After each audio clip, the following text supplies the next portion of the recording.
ನೋಡಿ ದೋಸ್ತ್ರೆ, ನಮಗೆ ಎಲ್ಲ ದೇವರುಗಳು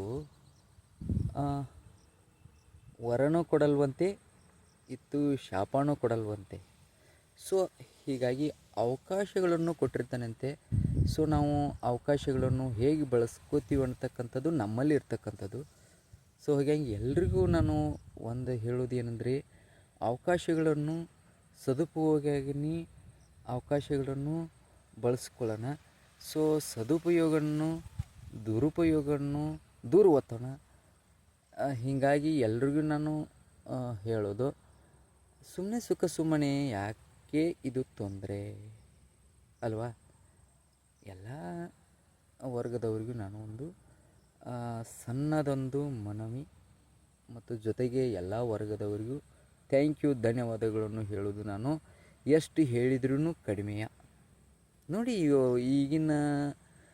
ಈಗಿನ ಸಿಚುವೇಶನ್ದಲ್ಲಿ ನೋಡ್ತಿದ್ದೀರಲ್ಲ, ಎಲ್ಲರೂ ನೋಡ್ತಿದ್ದೀರಲ್ಲ. ಸೊ ಒಂದು ಫೋಟೋ ಶೂಟ್ ಮಾಡಿಕೊಂಡು ಅದಕ್ಕೆ ಎಷ್ಟು ಬಣ್ಣಗಳನ್ನು ಹಚ್ಕೊಂಡು ನಾಟಕ ಆಡುವುದನ್ನು ನಾವೆಲ್ಲರೂ ನೋಡ್ತಿದ್ದೀವಿ.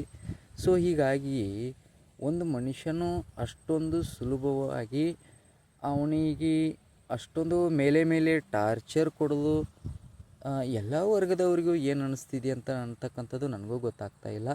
ಸೊ ಎಲ್ರಿಗೂ ನಮಸ್ಕಾರ ಹೇಳೋದಂತೂ ನಾನಂತೂ ನಿಲ್ಲಿಸೋದಿಲ್ಲ. ನಮಸ್ಕಾರ ರೀ, ಎಲ್ರಿಗೂ ನಮಸ್ಕಾರ ರೀಪ.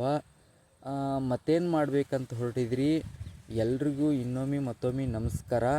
ನಮಗೆ ಅವಕಾಶಗಳನ್ನು ಕೊಟ್ಟಿರ್ತಕ್ಕಂಥದ್ದು ದೇವರುಗಳು, ಅವಕಾಶಗಳು ಕೊಟ್ಟಿರ್ತಾನೆ. ದೇವರು ಶಾಪನೂ ಕೊಡೋದಿಲ್ಲ, ಇತ್ತು ವರನೂ ಕೊಡೋದಿಲ್ಲ. ಹೀಗಾಗಿ ನಮಗೆ ಅವಕಾಶಗಳನ್ನು ಕೊಟ್ಟಿರ್ತಾನೆ. ನಾವು ಅವಕಾಶಗಳನ್ನು ಹೇಗೆ ಬಳಸ್ತೀವಿ ಅಂತಕ್ಕಂಥದ್ದು ನಮ್ಮಲ್ಲಿ ಇರ್ತಕ್ಕಂಥದ್ದು.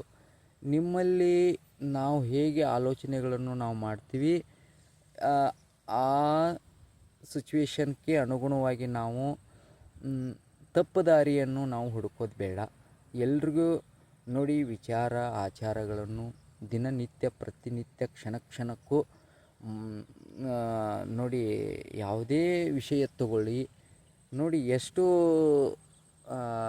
ಅದೇನಪ್ಪ ಅಂದರೆ ನೋಡ್ತಿದ್ರಲ್ಲ ನೀವು, ಅದನ್ನು ಇದನ್ನು ನಾನು ಹೇಳೋಕ್ಕೂ ಹೋಗೋದಿಲ್ಲ. ಪ್ರತಿನಿತ್ಯ ಸತ್ಯಕ್ಕೆ ದಾರಿ ಅವಕಾಶಗಳನ್ನು ಇದೆ.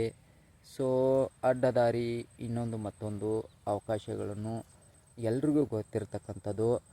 ಮತ್ತು ನಾವೆಲ್ಲರೂ ಅವಕಾಶ ಪಡೆಯೋಣ, ಸದುಪಯೋಗವನ್ನು ದೂರ ಮಾಡೋಣ. ಥ್ಯಾಂಕ್ ಯು, ನಾನು ಇಷ್ಟು ಹೇಳುತ್ತೇನೆ. ಧನ್ಯವಾದಗಳು. Thank you.